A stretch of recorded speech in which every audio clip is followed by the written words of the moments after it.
What's up, booktube? It's Lincoln Cooper, and today I'm bringing you my September wrap-up. So this will include my space opera September wrap-up, as well as a couple other things I read in the month. I think I really did almost entirely read space operas last month, and it was awesome. I read some really great stuff, and I think I only really had one disappointing book. So that's pretty awesome. For my stats, just gonna pull up the old spreadsheet.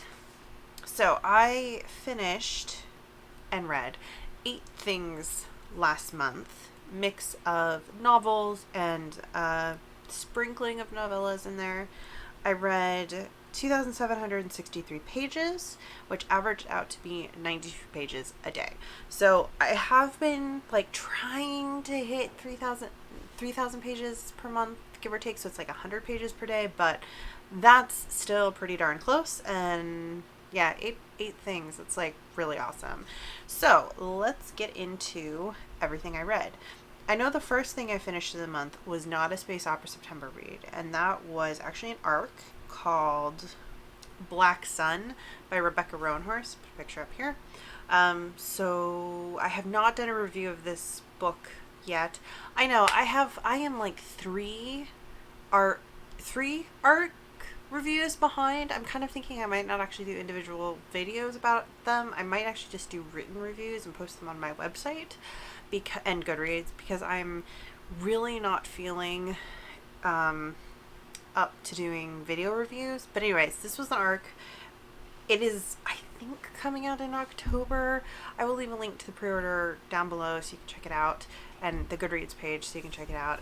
So this is Rebecca Roanhorse's epic fantasy novel, and it's based on South and Central American pre-contact civilizations, but it's not but it's a fantasy world based on these things. So there's this coalition of country states basically who couple hundred years ago signed a treaty to end the violent infighting, and in doing that they were forced to cast down their old gods and worship the sun. And the religious capital has the sun priests, who have several different units, and they all work together to be the religious and cultural center of the region. I wish I could remember any of the proper nouns, but I can't at this exact moment. Anyways, in the capital city, though, there's these 4 skyborn clans who were forced to give up their ancient gods, and their ancient gods kind of correspond to these animal spirits. So one of the clans is Crow Clan, and there's a sect of them who still ardently worships Crow, and there's a prophecy about Crow being reborn and casting down the sun priests, and there's a lot of other stuff. But basically a woman from Crow engineers the rebirth of the Crow god, and so we're following a young man who might be that person, and then we're also following a bunch of other characters, one of the sun priests, kind of the head sun priest. She's dealing with a lot of political infighting and backstabbing, and then we also have this other gal who is from another race of people who aren't exactly human. They're kind of mermaidish, sulky-ish, and she is taking the son of Crow back to the capital. And I know there's other POVs that I am forgetting. Oh, there's a member of Crow Clan who is dealing with a death in the family and the political infighting that's happening in the capital city. So we've got all these points of view as we're headed towards this eclipse, which happens to coincide with the end of the year, or the solstice, and we have all these storylines that are converging together along with the celestial phenomenon. And it was really good. I think the ending is very abrupt. It's obviously book 1 in a series, Like, this book raised a lot of questions and introduced us to a world and a lot of characters, and it did not answer very many of those questions. So, you know, if you're someone who that's gonna bother you, you might want to wait until book 2's out. But I still think it's really good. I think the world building is amazing. The characters were all really interesting. And I think you can tell that Rowan Horse is becoming a more polished author. I read her book Trail of Lightning a few years ago, and while it was okay, it was also, I think it was only like doing the rounds on booktube as much as it was. A, because it was own voices, which fair enough, but B, a lot of people who are hyping it up are maybe not in the paranormal romance, not in the paranormal urban fantasy genres, and so they didn't realize how very stereotypical Trail of Lightning was. Like, Trail of Lightning was okay. I think it had some weird jumps in it that verged on plot holes. When I was reading it, I kind of was going like, wait, what?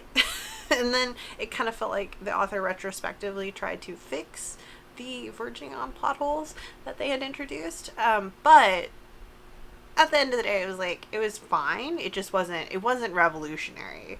It was very typical of that kind of paranormal urban fantasy, like the Mercy Briggs books or the Annie Belay's books, the 20-Sided Sorcerer books. Like, it was pretty typical. So, and it was rough. It was just kind of rough. So I think you can definitely see that Rowan Horse is becoming more polished from that to this. There has been growth. Though I will say the abruptness of the end of this book is jarring. Like, genuinely jarring. To some extent, it feels like this book didn't have a conclusion to the third act. It just ended. And so that, I think, is going to frustrate some readers. But it's very interesting, and I do want to continue reading it. So I've definitely talked about that too long. This could probably serve as like my review of the book. So there you go. So it was kind of like one of the things that I read this month that wasn't a space opera book. So after that, I jumped right into Space Opera September, and it was a lot of fun. To double check what order I read these in. The first thing I read was a book off my 20 to read in 2020 TBR, and that was The Krytos Trap, which is a Star Wars X-Wing novel by Michael A. Stackpole. And I'm currently doing a very, very slow, loose reread of all of my Star Wars Extended Universe novels, my OG Extended Universe novels. And I'm vaguely trying to work through them in chronological order, though having said that, I did skip The Truce at Bakura. I didn't reread that one because it doesn't stand up very high in my memory, but I probably should have reread that one before I started this project. Anyways, doesn't matter. So this is the third one in the X-Wing series. This takes place after Return of the Jedi, couple of years, 1 or 2 years, and it follows Wedge Antilles. He's rebuilding Rogue Squadron, and they're running missions for the Rebellion / New Republic as they continue their fight against the Empire. This was pretty good. Like, I had a lot of fun reading this. I think I gave it like a 4-star just because it was so entertaining, and it is not without flaws. Michael A. Stackpole has some real flaws in his writing. Actually, I'm going to go ahead and I'm not going to talk about these books this month in order because I do want to jump ahead to another book I read later in the month, which was The Back to War, which is the 4th book in this series. So this is this is the bonus book off my 20 and 20 TBR. It's not actually one of those 20, but if I had the time and interest, I wanted to read two Star Wars novels this year, because I've honestly only been reading like one of these a year for the last 3 years. Which means my reread is going real slow. Anyways, so like I said, this one was really fun. It was following. In the second book, they had retaken Coruscant from the Empire. It was a lot of fun, but the Empire had left behind this deadly virus that was killing aliens and putting a strain on Earth. And Corin Horn, who is basically Michael A. Stackpole's self-insert Gary Stu character, was presumed to be dead, but he was actually, kidnapped and in the custody of the Empire. And so it has all these little storylines of like the person who'd been accused of killing Horn, him being on trial, Horn trying to get out of, trying to like escape the Empire, them trying to fight the virus. There was a lot of really interesting stuff. It is not without flaws, but it was like really entertaining. One of the things I will say I think that helps this book is like it had a couple extra POVs. Like we get the Twi'lek Noir Ven's POV, and we get more Yellow Asiri, and it just made this a little bit less navel-gazy. Navel-gazy isn't even the right word. Just less monologue-y in this one. So this one, on the other hand, this was the last thing I read this month. The last thing I finished. And it was the last thing I read for Space Opera September. And this book put me in such a bad mood. I gave it like 1.5 stars, 2 stars on Goodreads. It made me so upset because it has all of Michael A. Stackpole's bad writing habits cranked up to 11, and it doesn't have an interesting enough plot or interesting enough POVs to make it fun. So this one had like plot where I was like, oh, this is stupid and badly written, but I'm along for the ride. This was just kind of boring, so I was irritated that it was badly written, if that makes sense. So like I when I was nearing the end of this book, I ended up spending an evening just like reading out pieces of it to my boyfriend to illustrate the terrible things, the terrible writing habits in it. That experience was like the most fun I had while reading this, unfortunately. Like no one cares. Like no one cares about my opinion on these books. None of you are going to read these, but I just want to talk about them for a second because these are like my childhood favorites. I loved this series as a kid, and it really makes me wonder what the fuck was wrong with me that I liked them as much as I did, because they're objectively not well written. Stackpole tells. He doesn't show. He tells everything, and he tells the same things repeatedly. There was literally a scene in here where they had this big space battle, fight, engagement, etc. And then the next chapter was the debriefing, where they went over in detail the exact same things we had just read about in the previous chapter, without really any new information. He also has this really bad problem of monologuing. Like everyone monologues, either to themselves, like in their thoughts, therefore to the reader, or they monologue to one another. Soliloquy, it's awful. It's absolutely dreadful to read. So yeah, technically this arc of the X-Wing series is over. The next three books in it are written by a different author, and they follow a different squadron of characters. I can't remember if Wedge is really in those. I know he starts Wraith Squadron, but I feel like he's not very in charge of Wraith Squadron. But that doesn't even matter, because like I liked Wedge's character as a kid, and I can't. Some parts in these books make me despise him, which is just makes me sad. It just makes me sad. And also it just throws into question like all of my feelings about any Star Wars novel. Like, can I trust past child me? And when I say past me, I'm talking about like 5th grade me, because I was reading these in like 4th, 5th, 6th grade.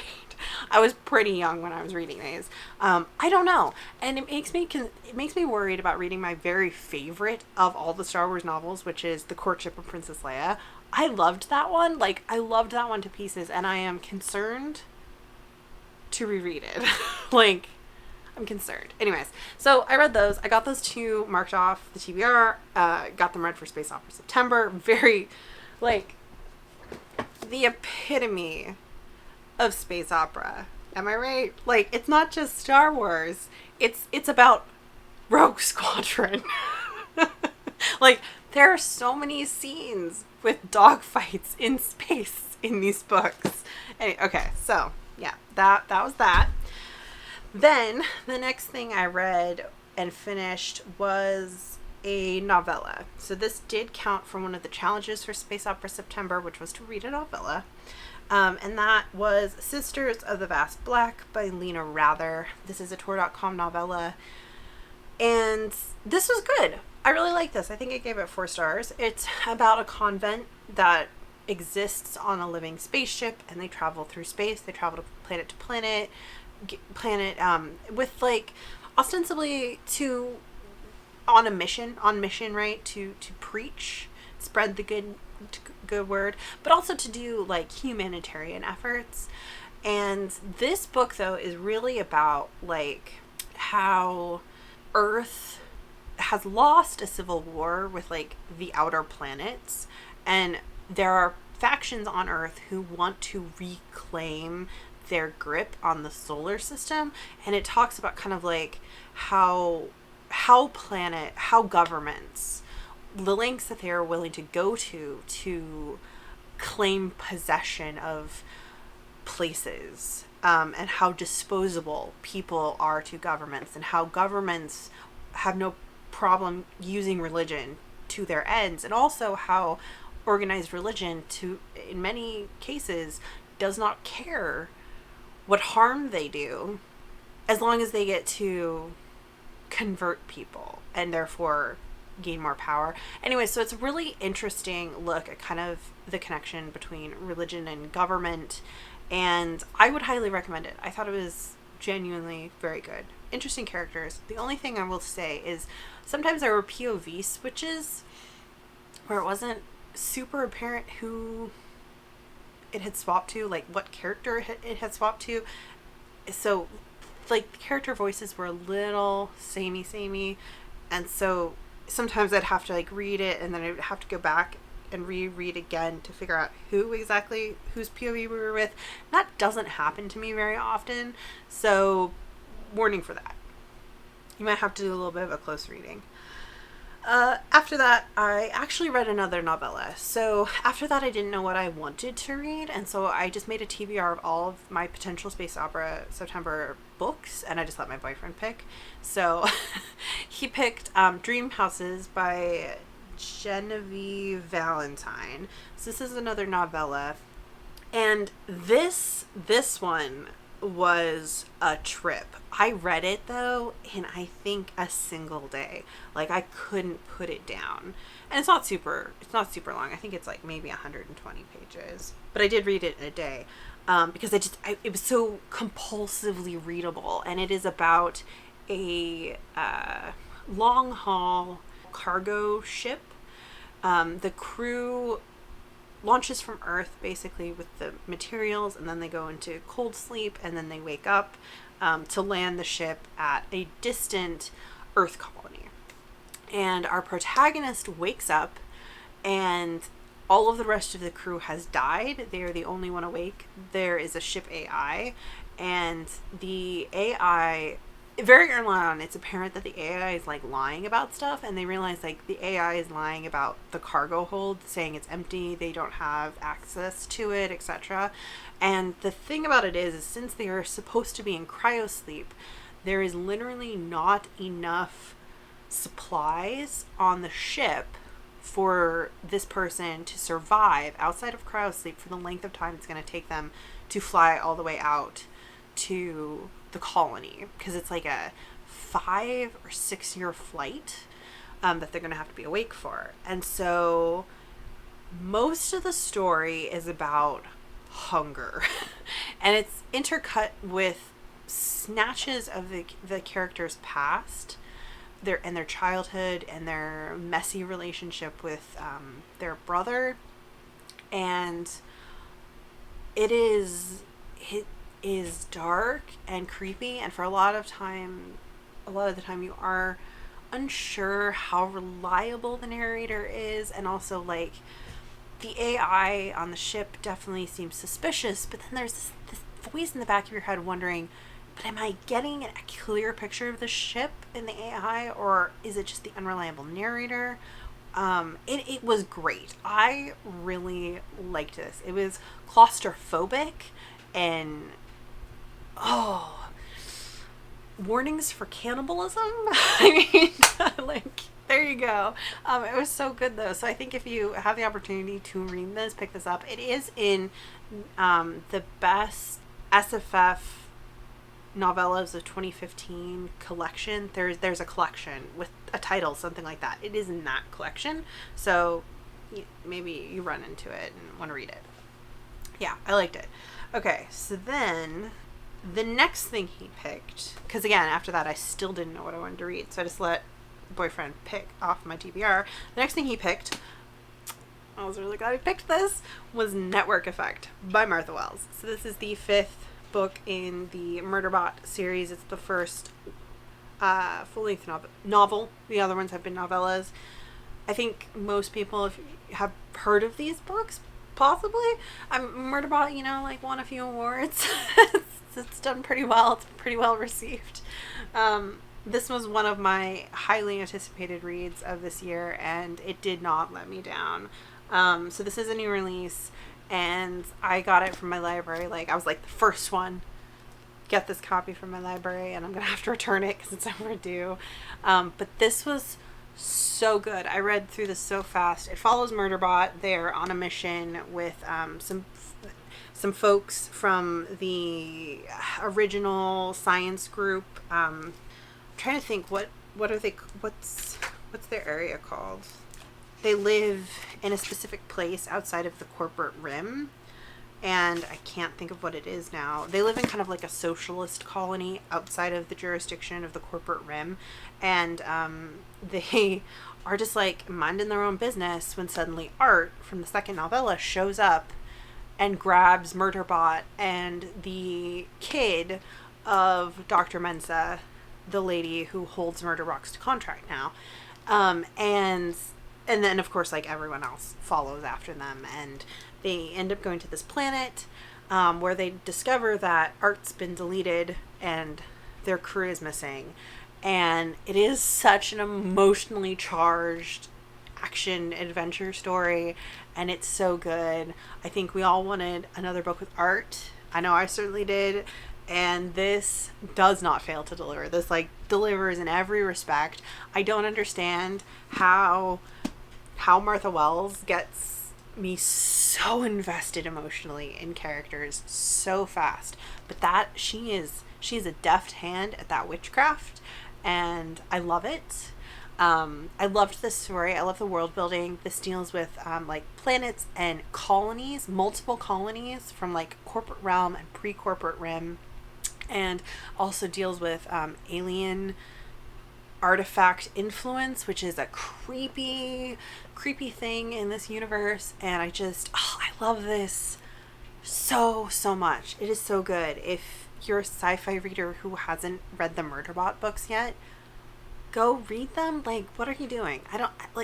They're just really good, okay? And they're really emotionally character-driven stories. They have a lot of action in them. They are also just such good character stories as well. So I think there's something there for all sorts of readers. So then after that, it was almost the end of the month, and I hadn't read the other book off my 20 to read in 2020 jar TBR. So I did randomly pick a book out of the jar for this month, and the book that I picked out randomly was Life After Life by Kate Atkinson. So it was nearing the end of the month. I was I gotta try to read this because it's on the TBR, and I said I'd try to read it. So I gave myself the option to just read for 20 minutes. Read this for 20 minutes. I was either you can DNF it or you can treat it like The Historian, because it is a little over 500 pages, so it's just kind of chunky, and I'm not a huge fan of reading chunky books, nothing but a chunky book. So I was you could just treat it like The Historian, where you just read it for 20 minutes, and then you read a different book, and then you come back to it. Do that and just take a couple months to read it. It's fine. So I read this for 20 minutes, and I got so sucked into this book. I was instantly sucked into this book. I had to read it for another 20 minutes. And then I read this book in 4 days. I couldn't put it down. It was so absorbing. I was reading 120 pages of this a day.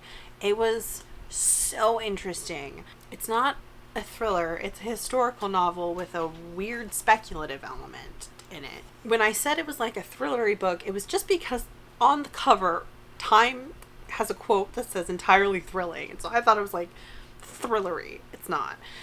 So this is about a woman named Ursula who's born in 1910, and she lives and dies and is born again over and over and over again. And so this book is broken up into portions of her life, where she's born, and then she will live for a while. We'll follow her through events, and then something will happen. She'll die. It starts over. We read about her birth, slightly changed, slightly different perspective, whatever. She lives for a while. She dies again. It just keeps repeating. And so we get a lot of the same things over and over again. We also get her trying to get past certain moments that like really want to just kill her over and over again.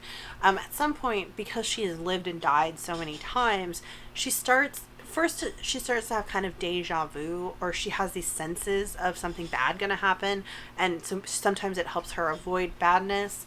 But that sense gets stronger and stronger as she progresses through the book. And she lives through the First World War. She lives through the Spanish flu. She lives through World War II multiple times. She lives through World War II in London during the Blitz, in multiple iterations of her life. Once in Germany, which was weird. And then lots of stuff. Warnings for sexual assault and rape, and domestic abuse.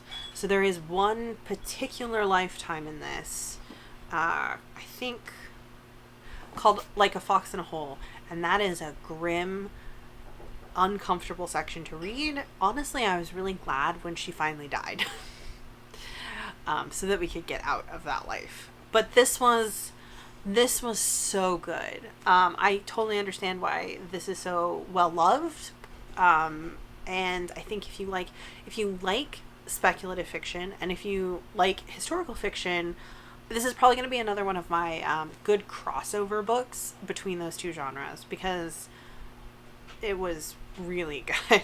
And so it's like that right cross, because I'm not necessarily someone who wants to just read a straight historical fiction novel, but I do like historical fiction to a degree, especially when it has like a speculative element, or a magic element, or a science fiction element or something.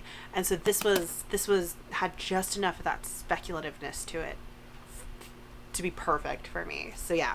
And that's 2 books plus a bonus book off of my 20 to read in 2020, which means I only have 7 books left to read off that TBR. 7 books and 3 months, which actually I think that means I have almost caught up.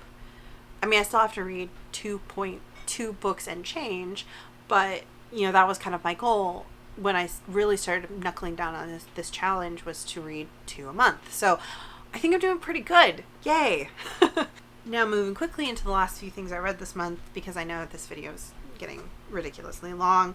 I also finished reading Arabella and the Battle of Venus, which I listened to on audiobook. This is by David D. Levine. It's the second book in the Arabella of Mars books, ? That's the title of this series. I started this a little bit before Space Opera September, but I listened to the most of it this month, really, like well over half of it this month. And I kind of got to the end and I was like, well shit, this is totally like a steampunk space opera novel, because we're kind of defining space opera as like a book that primarily takes place and deals with space and space travel. And that's what these books are. They are steampunk books, but they are purely science fiction steampunk. There's no magic in them. They are historical fiction novels taking place in the Regency, and they deal with sailing ships that sail between the planets. And this book specifically kind of deals with not the end of the Napoleonic War, but like it's after Napoleon has escaped from, historically it would be Elba, but in this instance he escapes from the moon and goes to Venus and captures Venus, and then is trying to continue waging war, even though this is like he's already lost Waterloo, etc., and been exiled and then escaped, right? And so so we find out that Captain Singh and the Diana has been captured on Venus, and they're prisoners of war. And so, of course, Arabella is like, well, I have to go there and rescue the captain. So that's what she tries to do, and she ends up being captured along with the crew of the ship she hired to take her to Venus, and they have to all escape from Venus. There is a huge ship battle at the end, led by Nelson himself in space. And yeah, like, again, about 70% of the book takes place in space, just on a sailing ship. It's a really cool series, and I think if you're interested in reading steampunk, and historical fiction, it's definitely worth checking out. If you're a Temeraire fan, it might be something worth checking out, because again, it's like that same kind of alternate history, Napoleonic Wars era-ish, but with a speculative element. It's just sailing ships between planets instead of dragons, you know? I don't know. It's good. I think I gave this one like 4 stars. There was like, I didn't entirely love, Arabella had this flirtation with someone who wasn't Captain Singh, and I didn't love that. I thought it was played a little bit too strongly and a little bit too long, because like, I'm a firm Arabella Captain Singh shipper, but whatever. That's like my only criticism of it. And I think that actually might be it. I think that's everything I finished in the month. But so that, yeah, that was my 2,700, almost 2,800 pages. Really good reading month. Like I said, only one bummer, and that was the stupid Star Wars novel. Betrayed me. But yeah, let me know if you're thinking about picking any of these books up. I know it was such a weird mix of like 90s books, mid-aughts books, and like new releases. But there you go. That is my reading in a nutshell. I hope you found this entertaining or informative. Let me know if you're thinking about checking any of these books out, or if you've read them yourselves. Love to hear what your thoughts are on them. And I'll see you guys in the next video, whenever that is. Who knows? I don't. Bye.